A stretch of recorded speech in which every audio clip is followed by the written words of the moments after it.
Hola, buenas noches a todos. Este video tiene como objetivo el mostrar cómo llegamos a una arquitectura distribuida utilizando Hadoop, utilizando Spark, adicionalmente utilizando una base de datos de Postgres para guardar la metadata, y utilizando Jupyter para poder hacer todas las operaciones como una interfaz de acceso. Lo que vamos a hacer dentro de este es que vamos a realizar una configuración completa alrededor de este video utilizando contenedores, utilizando Podman.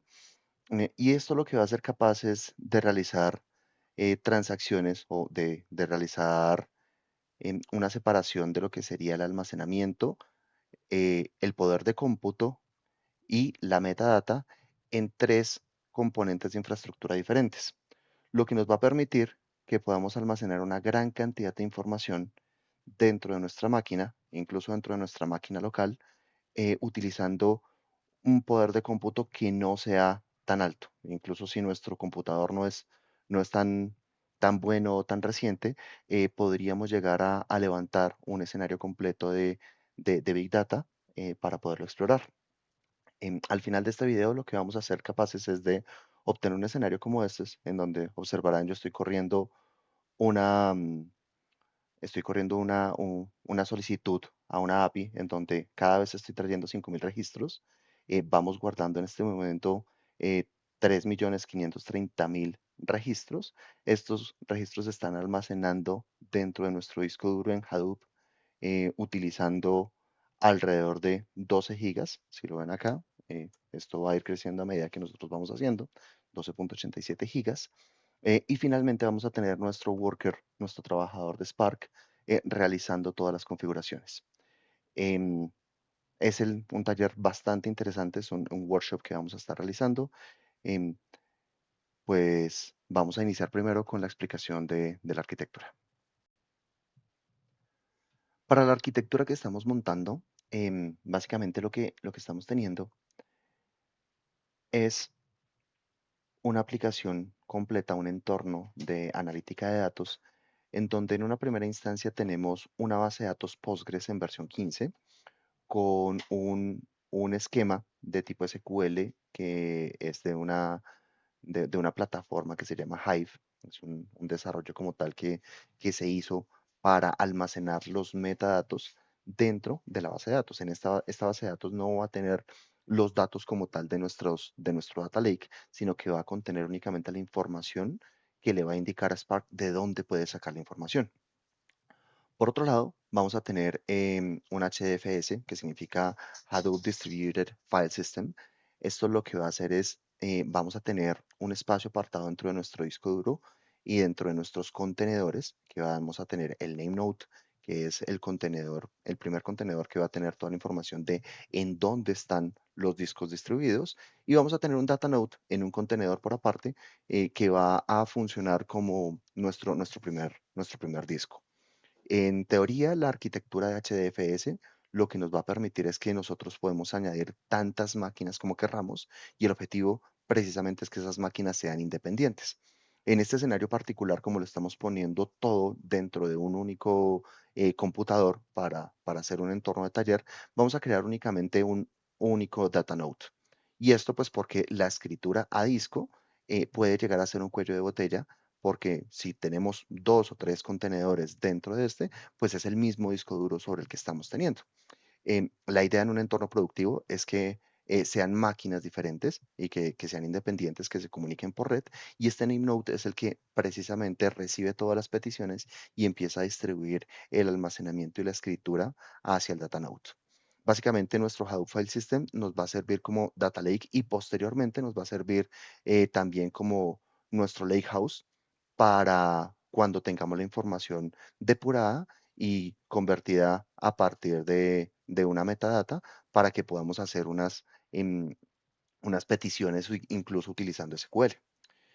Por este lado tenemos el poder de cómputo. Como les decía, vamos a partir el problema grande del procesamiento de datos en tres partes más pequeñas.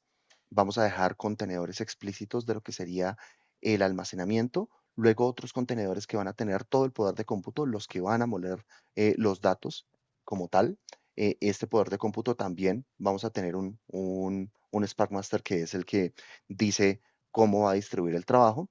Y finalmente, los trabajadores, que aquí pueden haber uno o más trabajadores como tal dentro de las peticiones que se hagan. Y lo que hace el Spark Worker es empezar a dividir el trabajo tanto a los metadatos como al almacenamiento para escribir en paralelo. Podemos tener 5, 6, 7 workers trabajando. Este como es un entorno em, de desarrollo, un entorno en el que vamos a experimentar por primera vez, la configuración que vamos a hacer es únicamente con un Spark Worker y un Spark Master. Listo. Y finalmente tenemos la puerta de entrada a todo lo que vamos a poder mm, a todos los comandos que vamos a ejecutar a través de un Jupyter Lab. Esto también va a ser un contenedor independiente.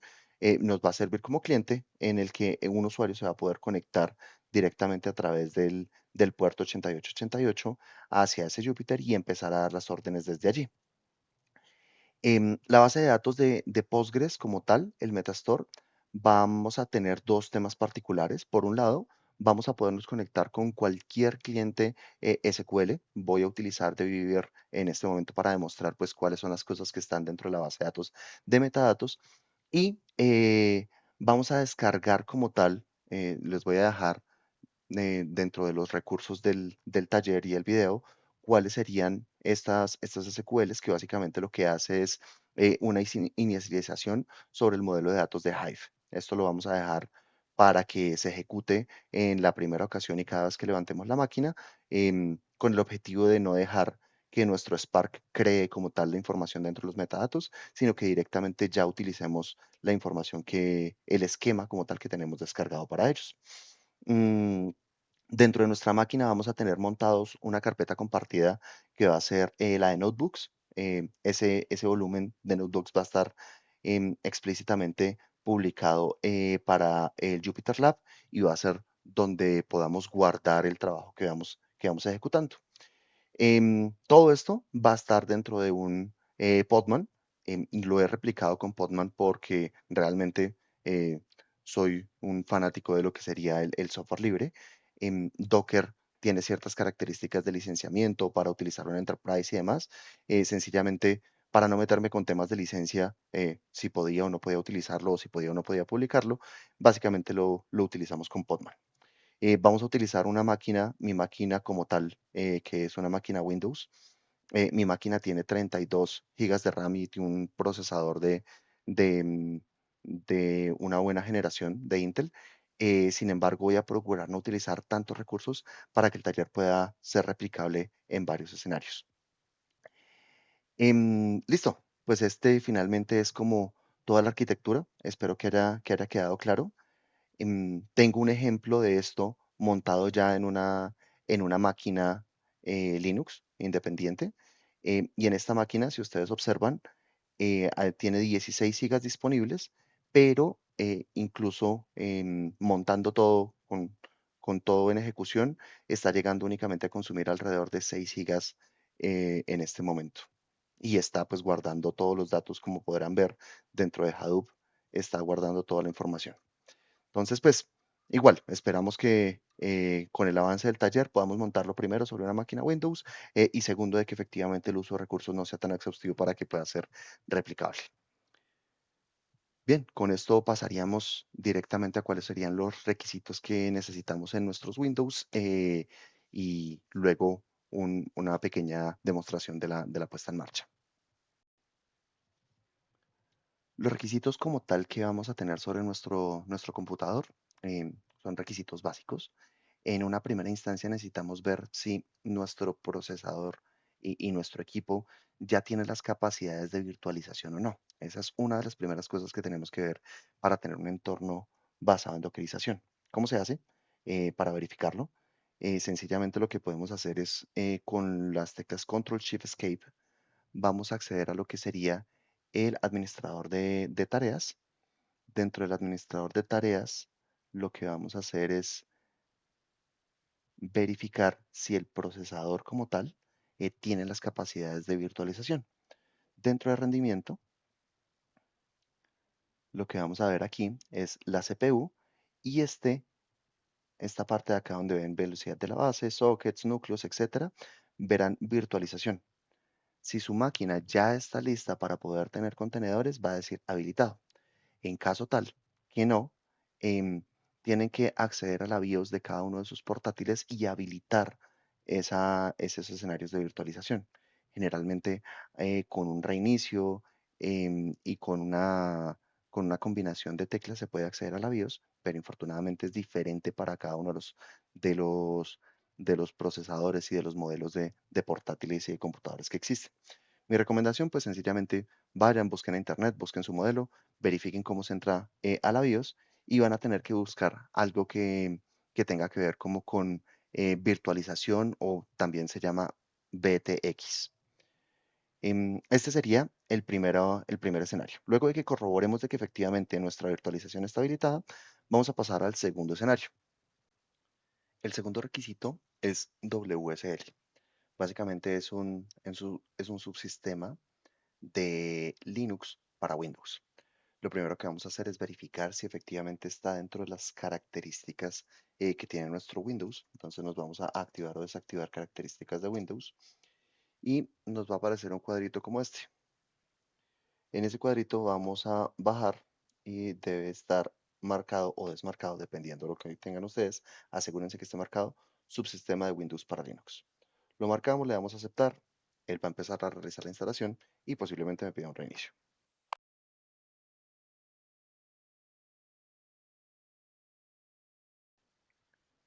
Luego del reinicio ya tendremos las bases de nuestro WSL. Entonces lo que vamos a hacer ahora es realizar primero una actualización y luego una instalación como tal de lo que sea necesario para Podman.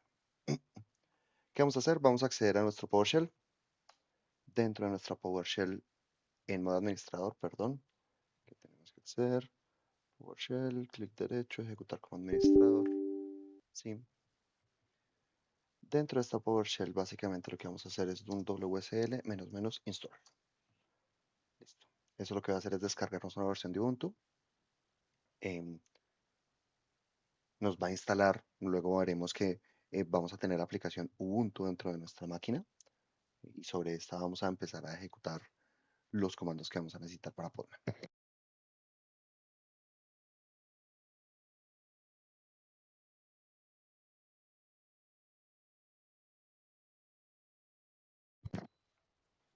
Creamos una cuenta, cualquiera, le asignamos una contraseña.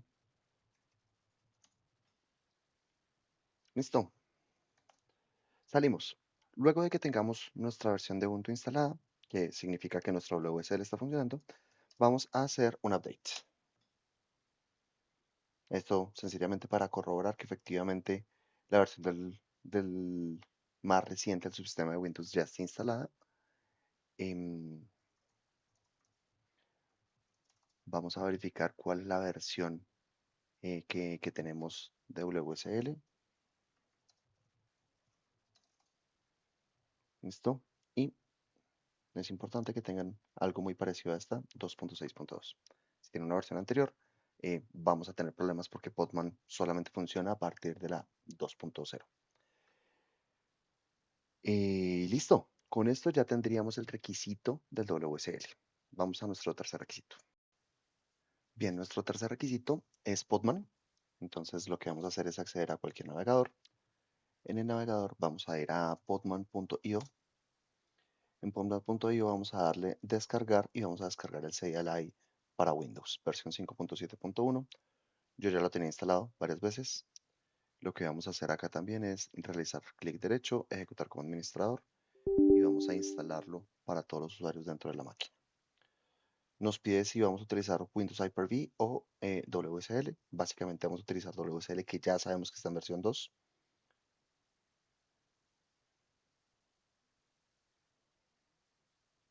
Perfecto. Y una vez que lo instalemos, podemos irnos a nuestra PowerShell que tiene permisos de administrador. Previamente he creado una carpeta en C que se llama Big Data Taller.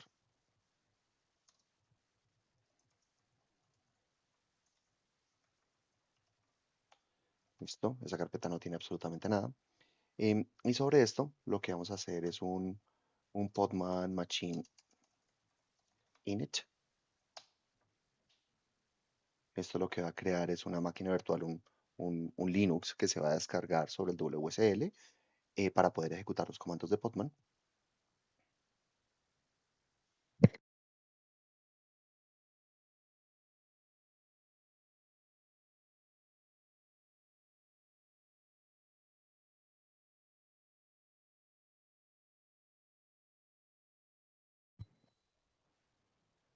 Perfecto. Y ahora vamos a dejarle un Podman Machine Start, que lo que va a hacer es, esto descargó la imagen de lo que necesitábamos para nuestro Podman para que corriera sobre el WSL, y esto como tal les va a dejar la máquina virtual de Podman, lo que necesita de Linux arriba.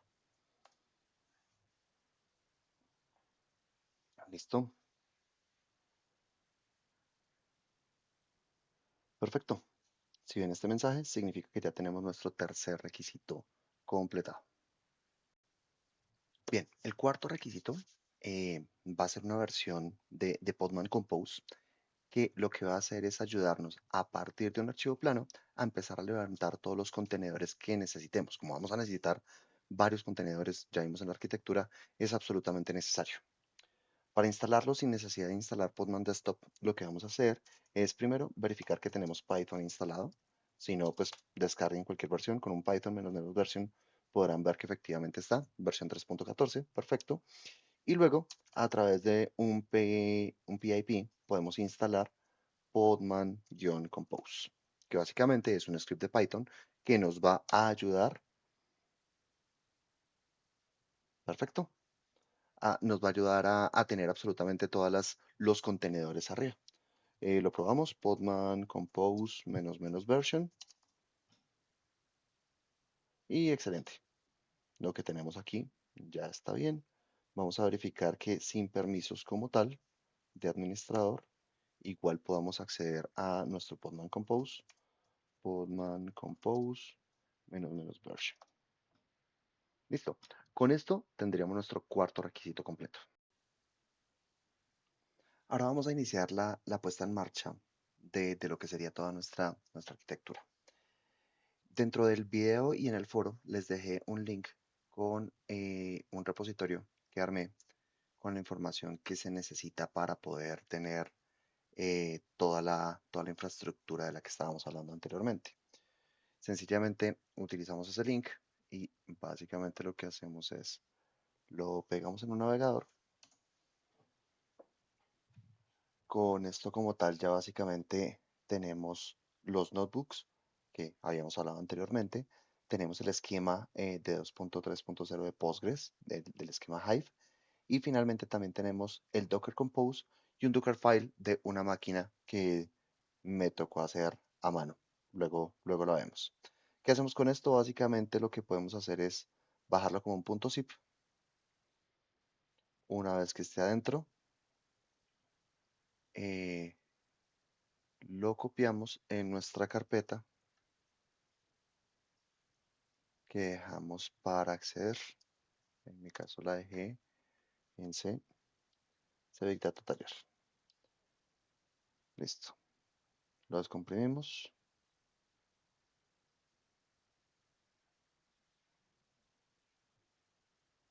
Listo. Y básicamente dejamos todo esto afuera y eliminamos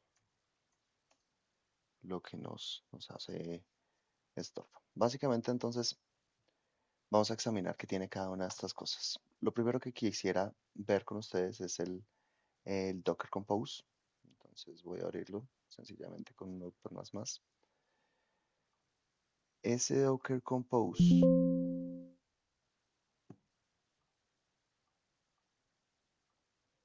lo que tiene son las máquinas, por así decirlo, las máquinas virtuales o los contenedores de cada uno de nuestros servicios.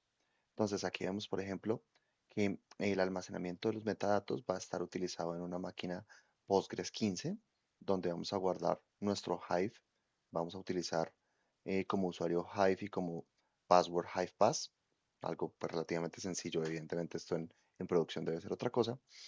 Y lo que estamos haciendo es que montamos el punto SQL dentro de la inicialización del contenedor. Entonces lo que va a hacer esto es ejecutar inmediatamente este punto SQL que va a crear todo el esquema de Hive en nuestra base de datos de Postgres.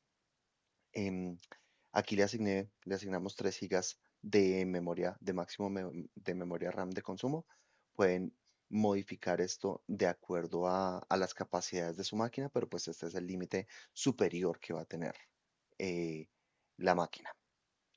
Listo. Por aquí tenemos nuestro name node y data node que pertenecería a la parte del almacenamiento.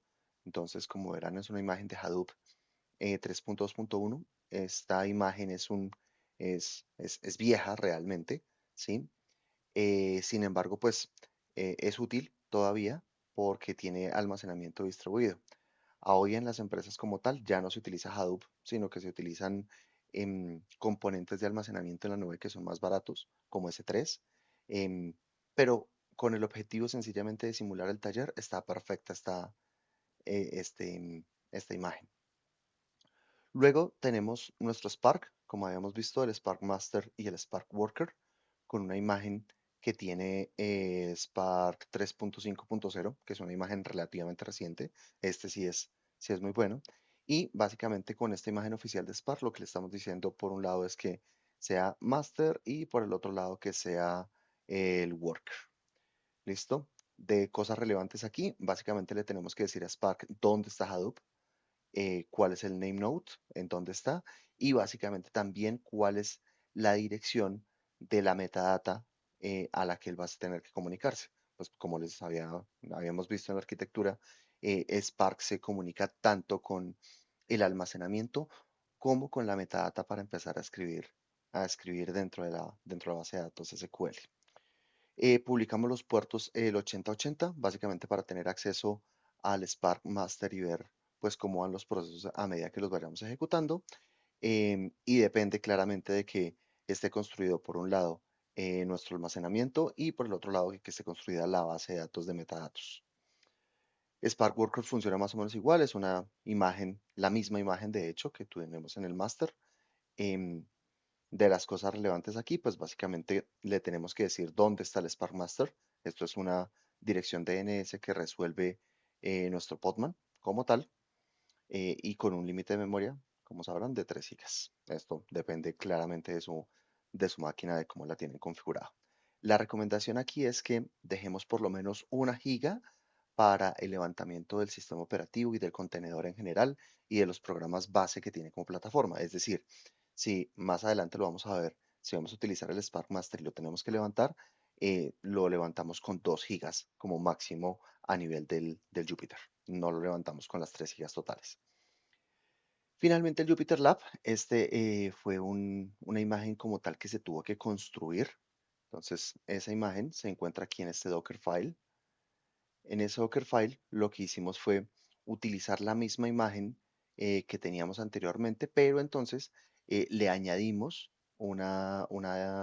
le instalamos como tal a esta máquina, em, le instalamos eh, Python 3.10 de hecho, que es con la que viene como tal.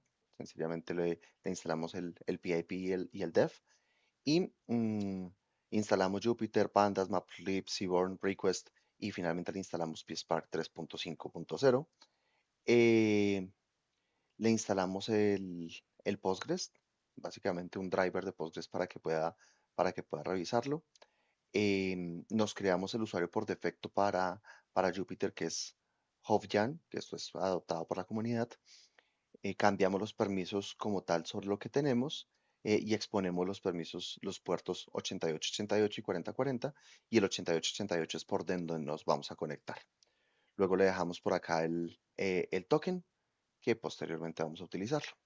Entonces, una vez lo construimos, vemos que publicamos igualmente por el puerto 8888, tenemos nuestro token que va a ser utilizado para taller y a este como tal le tenemos que decir dónde está el master, dónde está nuestro Hadoop y cuánto de memoria vamos a utilizar. Entonces, pues Básicamente le decimos que de estos tres memorias, el Spark Driver va a utilizar únicamente, perdón, no de estas tres, sino de las de aquí arriba, de nuestro Spark, que sabemos que tiene 3 gigas, le decimos que vamos a utilizar únicamente 2 gigas. Finalmente, direccionamos el notebooks, que es la carpetica que tenemos acá, donde están nuestros notebooks, unos notebooks de ejemplo que dejé allí, eh, con cuáles son, hacia dónde van a estar, van a estar cargados directamente en Home o bien Work. Y esto pues se va a cargar automáticamente a nuestro Jupyter cuando lo vayamos a abrir. ¿Y de qué depende esto? Pues claramente de que el Spark Worker esté arriba y de que Metastore esté arriba. Finalmente le decimos que queremos concurrencia en el name node, el data node y en el Metastore PGData. Bien, pues luego de analizar todo lo que tenía por dentro nuestros archivos de configuración y demás, pues es momento de ponerlo en marcha. ¿Qué vamos a hacer? Vamos a ejecutar una PowerShell. En esa PowerShell vamos a acceder a la ruta donde tenemos la información, donde tenemos nuestros archivos de configuración. Vamos a verificar que efectivamente estén allí. Listo. Y ahora, pues vamos a darle un Podman Compose. Vamos a darle, quiero que los vaya arriba y menos D. Esto básicamente lo que va a hacer es empezar a examinar por defecto este Docker Compose y va a empezar a armar todas las máquinas virtuales que necesitemos y todos los contenedores que necesitemos.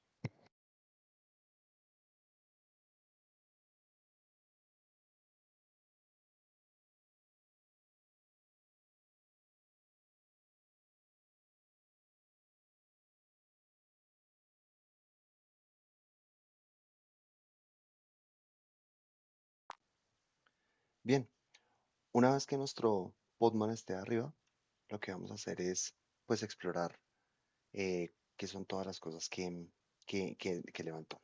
Entonces, por un lado, lo que podemos hacer es un Podman ps-a.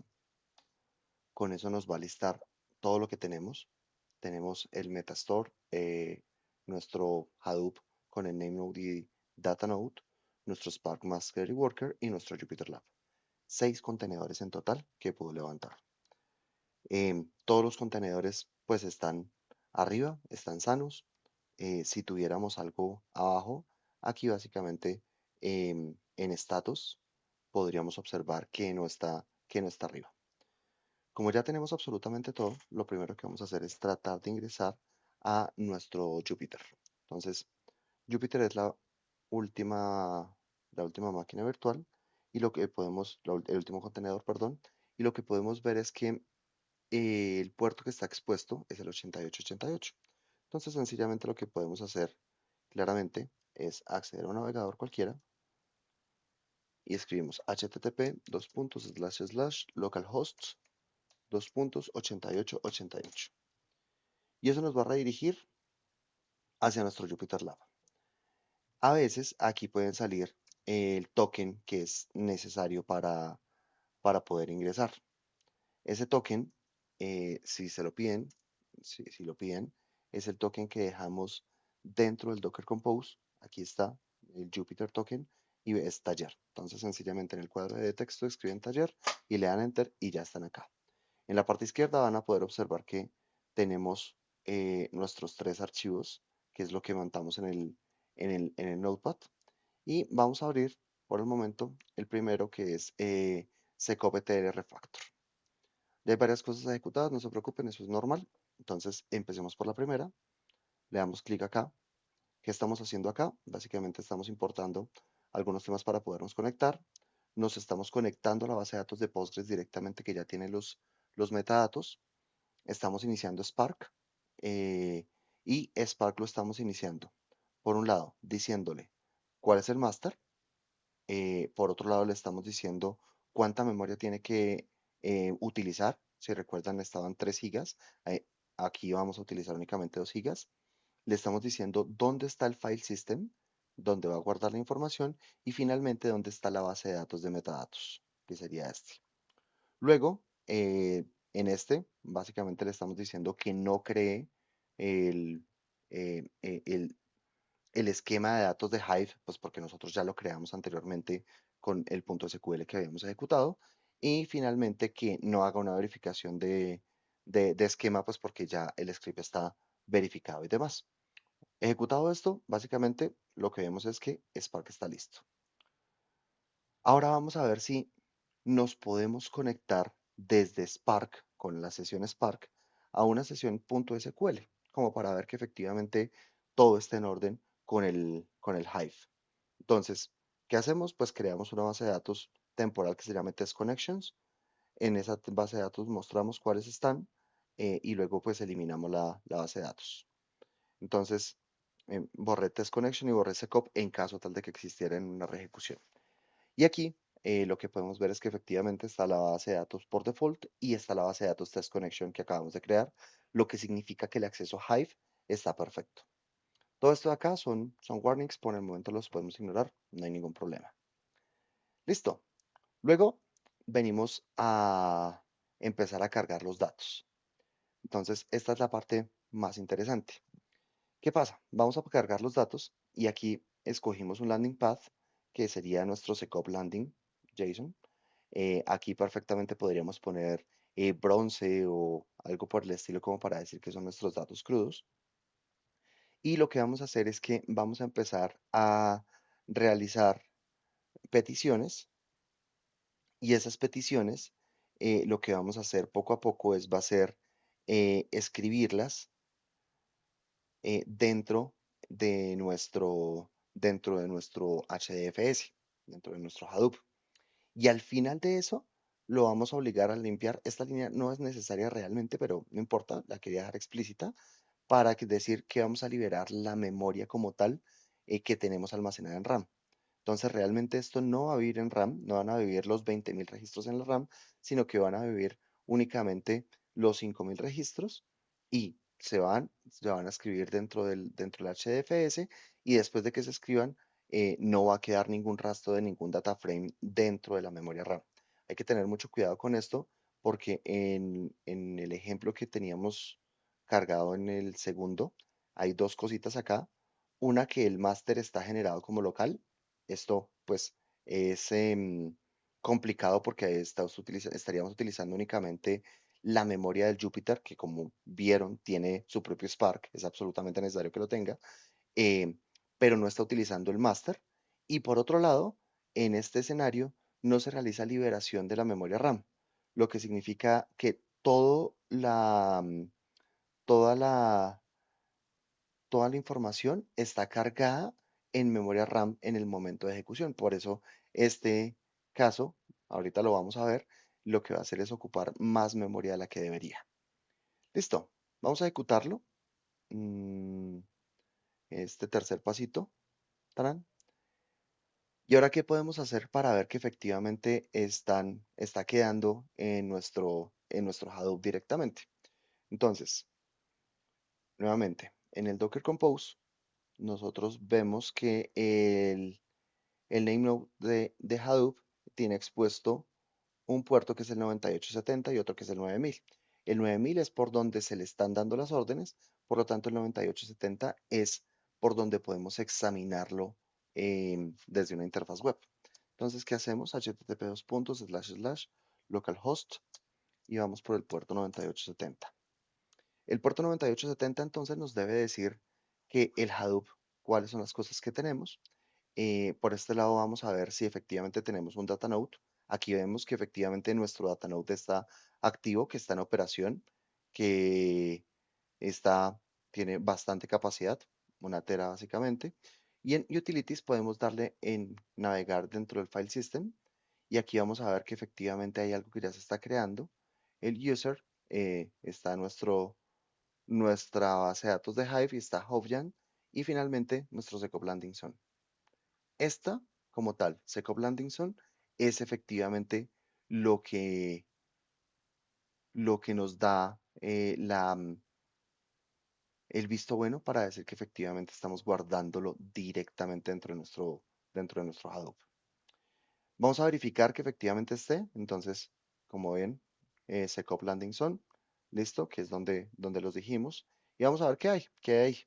Entonces ejecutamos esto y esta parte, de Python, lo que este es, es- este código lo que va a hacer es verificar si efectivamente en esa ruta existen registros. Y oh sorpresa, efectivamente existen los n cantidad de registros en Hadoop. Listo. Em, Finalmente aquí vamos a hacer algunos temitas de limpieza de datos y demás, que los hacemos directamente, si se dan cuenta, eh, en Spark.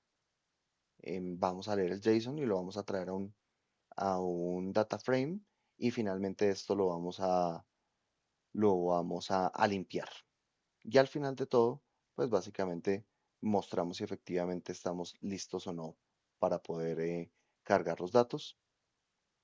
¿Listo? Cargamos los tipos de datos. Hay 18.547 tipos de datos listos para guardar. Y ahora lo que vamos a hacer es ya pasarnos, basados en nuestro medallón, a un escenario donde los datos ya van a estar limpios y están accesibles desde SQL. Entonces, en este como tal, vamos a crear una base de datos dentro de Hive que se va a llamar SECOP. Y esa base de datos de SECOP lo que va a hacer es em, cargar la tabla y va a traernos los 5 departamentos con el mayor dinero contratado basado en esto. Entonces, ejecutamos esta parte. Vemos que efectivamente lo está guardando en la tabla SECOP contratos de Parquet Hive y de que efectivamente los 5 departamentos como tal con esto, con el mayor nivel de contratación, son estos.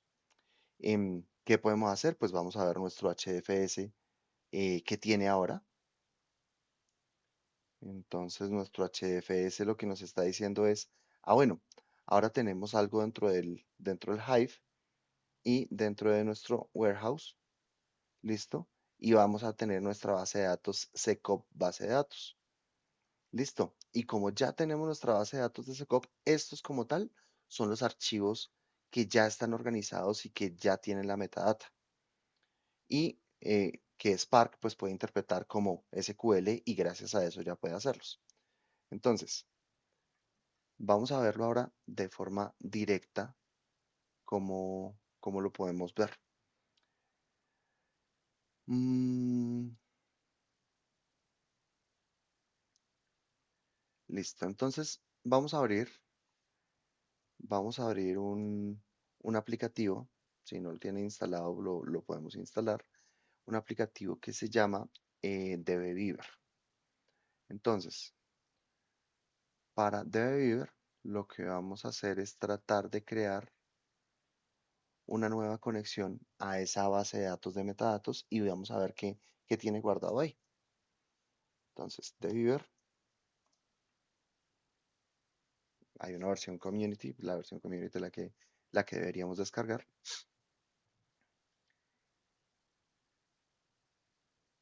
Listo. Y una vez aquí, lo que podemos hacer es abrir una nueva conexión, crear una nueva conexión. Esta nueva conexión la vamos a decir que va a ser para Postgres. Nos vamos a conectar por host, va a estar en localhost efectivamente, va a ser el 5432. La base de datos no va a ser Postgres, la base de datos va a ser la que configuramos aquí, que va a ser Hive Metastore. Copiamos, pegamos. El nombre de usuario no va a ser Postgres, sino que va a ser Hive. Y la contraseña es HivePass, que fue la que configuramos. Listo, finalizamos y vamos al editor SQL y un script y vamos a ejecutarlo. Perfecto. Entonces, por ejemplo, este ya es cómo está configurado Hive por dentro, que es un SQL que va a manejar la metadata directamente. Entonces vamos a escoger cuál es la base de datos, el nombre y en dónde está. Entonces observen ustedes que la base de datos, que es 3, el nombre es SECOP y está ubicado dentro de nuestro name node en user Hive warehouse SECOP DB, que es básicamente user Hive warehouse SECOP DB, en donde encontramos la dirección de los segundos del segundo archivo después de realizar la limpieza y demás, que ya tiene acceso a poder hacer sentencias SQL. Vamos a hacer una verificación, por ejemplo, de mm, cuáles son las tablas que tiene creadas. Por el momento solo hemos creado la tabla de contratos. Entonces, esa tabla de contratos efectivamente va a aparecer dentro de las tablas como tal que tenemos cargado en el Hive. Por ahora vamos a ver eso. Ahora vamos a ver, por ejemplo, en dónde están nuestros contratos y en qué formato están. Entonces dice que los contratos los vamos a encontrar dentro de ese CopDB.contratos y además de que está en formato Parquet. Entonces, como ven, esto no tiene un solo dato, sino literalmente es ubicaciones y demás de en dónde está la información. Pero la información siempre está en el storage barato que sería Hadoop. Y aquí, pues básicamente, cuáles son cada una de las columnas que tenemos en esto. Em, Listo, ¿qué nos faltó por ver acá? Básicamente, cómo podemos monitorear nuestro worker. Eh, lo único que nos falta por revisar es el Spark Master, que está expuesto por el puerto 8080. Entonces, por el puerto 7077 recibe órdenes, por el puerto 8080 es la interfaz web que nos permite manejarlo. Entonces, vamos a darle aquí localhost por el puerto 8080 y efectivamente aquí vemos cómo está. Hay una aplicación por este estilo, está en ejecución y que tiene las 2 gigas utilizadas básicamente. Esto nos va a permitir monitorear algunos trabajos que nosotros tengamos y demás. Muchísimas gracias por escucharme. Espero que les haya sido de utilidad. Nos estaremos hablando. Gracias.